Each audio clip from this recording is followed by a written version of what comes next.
Imagine a kid from the sun-soaked streets of Fort Lauderdale, Florida, lacing up his cleats at age 5, towering over boys 2 years his senior, charging into tackles that echo like thunderclaps on a summer afternoon.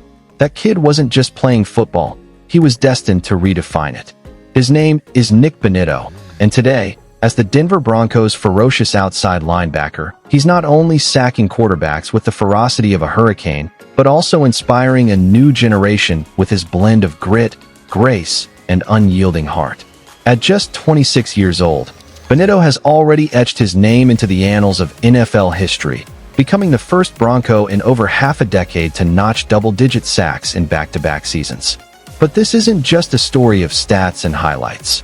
It's a tale of a young man whose multicultural roots, unbreakable family bonds, and relentless drive turned potential into powerhouse. Buckle up, because we're diving deep into the life of Nik Bonitto, the edge rusher who's redefining what it means to be a Bronco. Born on September 26, 1999, in the vibrant, palm-fringed city of Fort Lauderdale, Nicholas Bonitto entered the world as the second son to Vincent Bonitto and Sandra Penn, a couple whose love story was as resilient as the Everglades that bordered their home. Vincent, a steadfast man who toiled through 12-hour shifts at a wine distributorship, often hauling cases across state lines to make ends meet, embodied the quiet strength of a provider. Sandra, a dedicated nurse whose days began at the crack of dawn and stretched into the rhythm of caring for others, was the heartbeat of the household.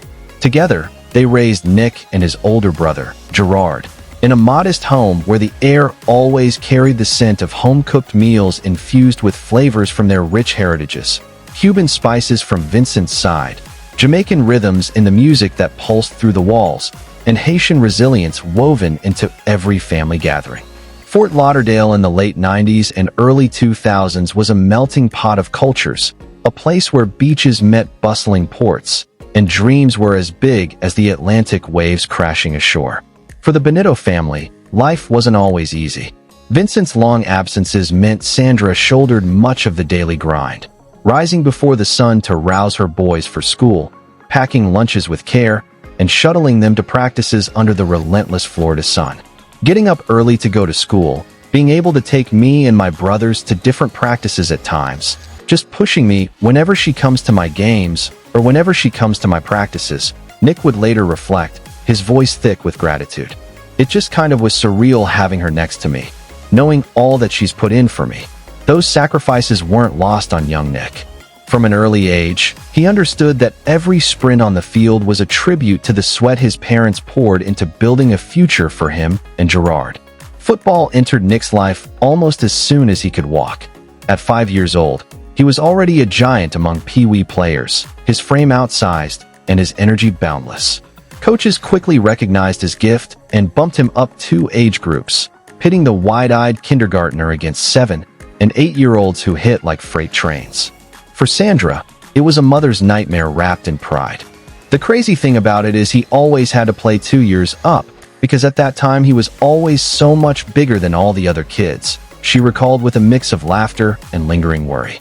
He never was intimidated by that. But it was always scary for me. As a mom, you have your 5-year-old playing with 7-year-olds. And as he got older, it was still playing up. Yet Nik thrived in the chaos, his natural athleticism, a blend of explosive speed and unteachable instincts, turning heads from the sidelines. He wasn't just bigger. He was smarter, reading plays before they unfolded, his eyes locking onto the ball like a hawk on prey. By middle school, Nik's reputation preceded him. As an 8th grader at university school in Fort Lauderdale, he earned a spot on the varsity squad, a rarity that spoke volumes about his raw talent. But Nik craved more competition, more legacy. St. Thomas Aquinas High School, a national powerhouse in Fort Lauderdale known for churning out NFL stars like Nick Bosa and Major Wright, beckoned. The Raiders program was legendary, a factory of champions with state titles stacked like trophies in a Hall of Fame. Transferring there as a freshman, Nik stepped into a pressure cooker where every snap was scrutinized, every drill a battle for respect. His high school career at St. Thomas Aquinas was nothing short of electric. Over 3 seasons, Bonitto terrorized quarterbacks, amassing 26.5 tackles for loss, 17 sacks, and 3 interceptions, numbers that painted him as a defensive prodigy. As a junior, he anchored the edge on a Raiders team that went undefeated in the regular season, his quick first step and relentless motor disrupting offenses with surgical precision. Scouts raved about his bend around the corner, his ability to dip a shoulder and vanish like smoke, leaving blockers grasping at air. Senior year elevated him to national acclaim. Named an Under Armour All-American, Bonitto was rated a 4-star recruit by every major service, his highlight reels flooding recruiting sites with clips of strip sacks and pursuit angles that defied physics. The recruitment whirlwind was intense. Blue-chip programs like Texas, Louisville, and Alabama came calling, but Oklahoma's pitch resonated deepest. The Sooners, under Lincoln Riley, promised a fast-paced offense to test against and a brotherhood forged in the fires of the Big 12. Oklahoma felt like home, Nik said at the time, drawn to the program's history of developing edge rushers like David Nkemdish. In December 2017, he committed to the Crimson and Cream, capping a high school odyssey that had transformed a local kid into a national name. As he packed his bags for Norman, the weight of expectations settled on his shoulders, but so did the fire that would propel him forward. Arriving at the University of Oklahoma in the summer of 2018, Nik Bonitto stepped into a college football machine humming with SEC aspirations and Heisman dreams. The Sooners were perennial contenders, but the transition from high school hero to college contributor was steeper than the Florida humidity he left behind. As a true freshman, Bonitto saw limited action, 3 games, mostly mop-up duty, before redshirting the season. It was a humbling baptism, watching from the sideline as veterans like Kenneth Murray claimed the spotlight.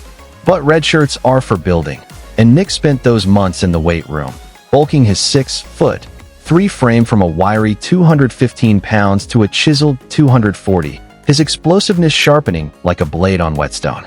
The 2019 season marked his redshirt freshman breakout. 6 games in, injuries to the depth chart thrust him into the starting lineup at outside linebacker, and Bonitto seized the role with both hands. He finished with 43 tackles, 6.5 tackles for loss, and 3.5 sacks, but the numbers barely captured his impact. In the Red River rivalry against Texas, a game etched in Sooner lore, Nik notched his first collegiate sack, dropping Longhorns QB Sam Ehlinger for a loss that swung momentum. His motor never quit. He'd chase plays from sideline to sideline, a purple blur in Oklahoma's defense. Teammates nicknamed him Baby Feet for his deceptive quickness, a moniker that stuck like glue. Pandemic or not, 2020 was Bonitto's redshirt sophomore supernova. With the world on pause, the Sooners leaned on his consistency. 29 tackles, 10 tackles for loss, and a blistering 7.5 sacks.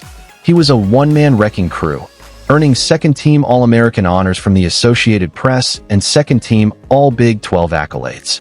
Against Texas again, he added another sack, part of a 3-game span where he tallied 4.5 sacks on the Longhorns alone. Payback that tasted sweeter than Oklahoma barbecue. Those games against Texas? They're personal, Bonitto later shared. You grow up hearing about the rivalry, and then you're in it, living it. Every hit feels like settling a score. His junior year in 2021 built on that foundation. 39 tackles, 15 tackles for loss, 7 sacks, and a forced fumble. Repeating as second-team All-Big 12, Nik opted out of his senior season and the Alamo Bowl, declaring for the 2022 NFL Draft. Over 3 active seasons, he'd amassed 117 tackles, 68 solo, 32 tackles for loss, 161 yards, 18.5 sacks, 119 yards, and a host of hurries that haunted quarterbacks' dreams. Oklahoma wasn't just college for Bonitto. It was a forge, tempering raw talent into professional steel. The 2022 NFL Draft in Las Vegas buzzed with anticipation, but for Nik Bonitto, it was Mother's Day weekend, a poetic twist courtesy of the league's schedule. Seated beside Sandra in their hotel suite, the family held their breath as round 1 unfolded without his name. Vincent paced like a caged lion. Gerard cracked jokes to ease the tension, but Sandra's steady hand on Nik's knee was the anchor. When Broncos head coach Nathaniel Hackett called with the news, selected 64th overall in the second round, via a pick acquired in the Von Miller trade, the room erupted. "This is the best Mother's Day gift that I could ever have," Sandra beamed. tears streaming as confetti rained in her mind's eye. For Nik, it was validation.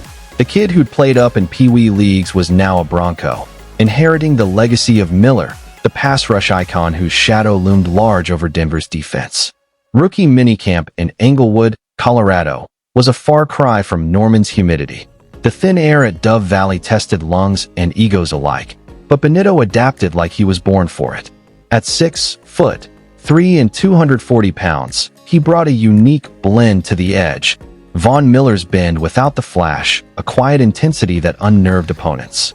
His rookie year was apprenticeship under fire. 15 games off the bench, logging 14 tackles, 1.5 sacks, a forced fumble, and a fumble recovery. Moments stood out. A strip sack against the Chargers that nearly flipped a divisional rivalry, or his pursuit on a screen pass that saved a touchdown. Stats were modest, but the tape whispered promise. Nik's got that dog in him. Defensive coordinator Ejiro Evero said. He practices like it's the Super Bowl. Behind the scenes, Bonitto grinded film sessions until the facility lights dimmed, dissecting protections and refining his rip move. The Broncos finished 5-12, a rebuilding year, but Nik's 20 starts across his first 2 seasons hinted at the storm brewing. 2023 was the ignition. Week 4 against the Chicago Bears, Bonitto exploded for 2.5 sacks and a forced fumble, a performance so dominant it catalyzed a mid-season shakeup. The trade of underperforming Randy Gregory for assets. Suddenly, the starting job was his, and Nik wore it like a crown. He closed the year with 30 combined tackles, 22 solo, 8 sacks, and 2 forced fumbles, his pressures climbing into the elite tier. The sacks weren't just numbers, they were statements. A game-clinching takedown of Justin Herbert in LA, a blindside on Patrick Mahomes that echoed through Arrowhead. Off the field, his Cuban heritage fueled community work. During Latino Heritage Month, he hosted clinics for South Florida youth, sharing stories of his grandparents' immigrant journey. "My roots remind me why I play," he told reporters. "To give back, to show kids like me that the door's open." By season's end, whispers of Pro Bowl nods circulated, but Bonitto stayed grounded, eyes on the horizon. Then came 2024, the year Nik Bonitto became a household name. In a Broncos uniform that seemed tailored for his frame, he unleashed hell on the AFC West. 17 games, 48 combined tackles, 33 solo, 15 tackles for loss, and a jaw-dropping 13.5 sacks, the most by a Bronco since Von Miller's heyday. But the touchdowns? Those were the magic. 2 pick sixes, a 70-yard house call against the Raiders, weaving through traffic like a running back, and a 50-yard dagger versus the Chiefs that silenced a raucous crowd. Add 4 passes defensed, 2 forced fumbles, and 1 fumble recovery, and Bonitto's stat line read like a video game glitch. He earned his first Pro Bowl selection and second-team All-Pro honors, a nod to his versatility, blitzing from the edge, dropping into coverage, even chipping on run plays. The highlights replayed endlessly. That strip sack on Lamar Jackson in Baltimore, flipping a Monday Night Football thriller. The game-sealing pressure on Geno Smith that preserved a playoff-clinching win. Analysts dissected his film, praising the violent hand usage and elite get-off, metrics that pegged him among the top 10 edge rushers league-wide.